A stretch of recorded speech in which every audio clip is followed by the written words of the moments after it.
Talk about the commercial versus the residential, and I've talked to several people here during this convention that seem to be stressing Main Street a good deal more than they did in the past. Well, if you think about it, if you get into the StarNet world, that's big bid specification. You got to have the talent, the people, the process. And we've got members that know how to do that. But every retailer, every member in our system can systematically build and go after negotiated commercial and Main Street commercial if they have the right merchandising, if they have the right product, and if they have the right training and systems. You have to have it all, and we provide that. It's not just let's go out and sell, the funeral home. That doesn't happen. You have to have a system, a process, the right training, and the right merchandising with the right products, and we package that entire thing for our members.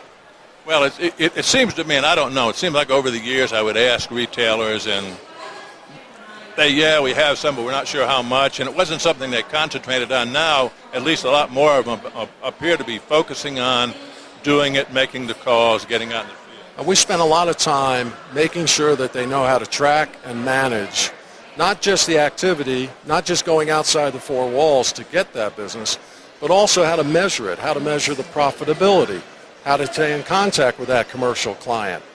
It goes back to system and process. It's just not, I'm going to get into the Main Street commercial business. And our members have done it now, so our commercial business is doing very well.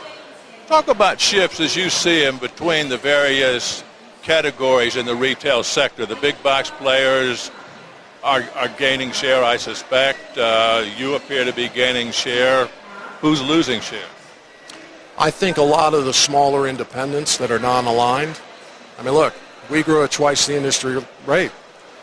And we know that Lumber Liquidators not getting any smaller. Depot and Lowe's continue to add stores, albeit not as many as they used to. My concern is you got to stop chasing the price to the bottom. The home centers has just beat the crap out of things like laminate. You pull up ads that say 49 cents and lumber. I mean, come on, guys. You can't put tissue paper down on the. But that's what we're faced with. And you have a very price-conscious, value-driven consumer, but they don't want cheap, Dave. And our members get that. They want good value. They want competitive pricing. They want white glove service. They want foolproof guarantees. They want it all. And our members, by virtue of the success we've been seeing, know how to deliver on that. So that's our differentiator. I guess a real key element is the education and the Carpet One University. A lot of people talk about the service that they have, but I don't know that they can all deliver it. And it seems like you really concentrated on being able to bring sales professionals up to that level. Well, not just sales professionals, but we have a university of over 12 people plus outside resources, and there isn't a business function that you can name that we can't deliver high-quality consultative services to. And it doesn't matter if it's financial, ownership transfer, evaluation of business, sales and sales management training, everything you can think of, operational structure. We actually have a group in the university that's called Retail Consulting Services. And you can contract with us to come in and really do a deep dive in every single aspect of your business. We have a very high focus on cash management and cash flow. As you know, as business gets a little bit better, people struggle with cash. So we've got whole programs designed around here's how you improve your cash flow. This is how you maintain your margins. Here's the techniques and tactics you can use to drive top-line sales and do it more profitably. Well, that certainly is a lot of people in any business, that's the first thing they need to go to school for, I guess. That's right. An awful lot of effort at this convention is aimed towards the technical, getting mobile, having various offerings on that, converting leads.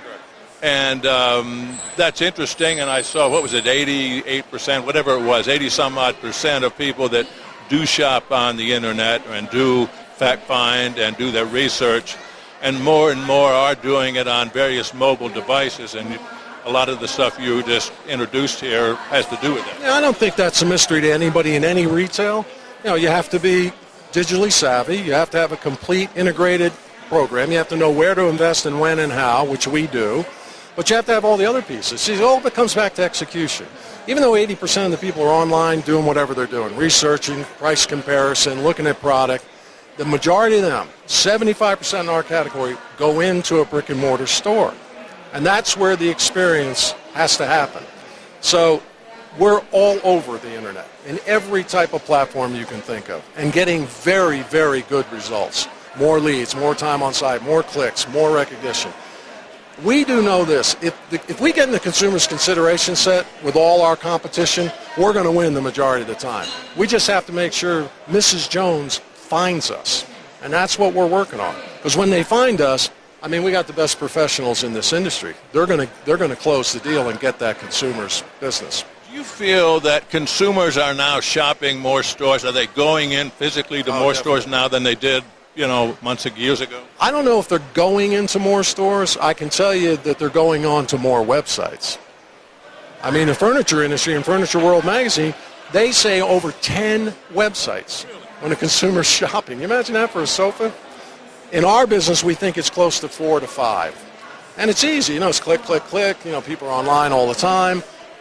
That's good because they'll find us. And when they see our presentation and what we offer versus what else is out there, they're going to pick us more times than not. Well, you're covering the bases, that's for sure.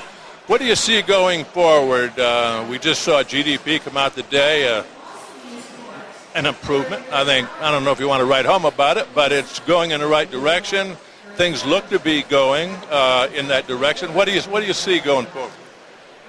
Look, I hope, like everybody, the momentum we've got maintains itself, that pent-up demand is still going to be there. The good thing is consumer confidence has come back strong, and if you look historically, the flooring business seems to follow it. So as long as consumer confidence continues to rise, I think we will go along with it. We're never going to reach the levels that we did, back in our heyday, but I think people want to invest in their homes, and our message is, if you're going to do that, invest in a local, community-minded store, your neighbor.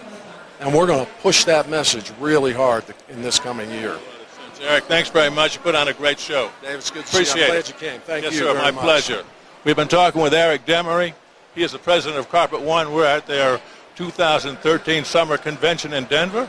This is Talk Floor TV.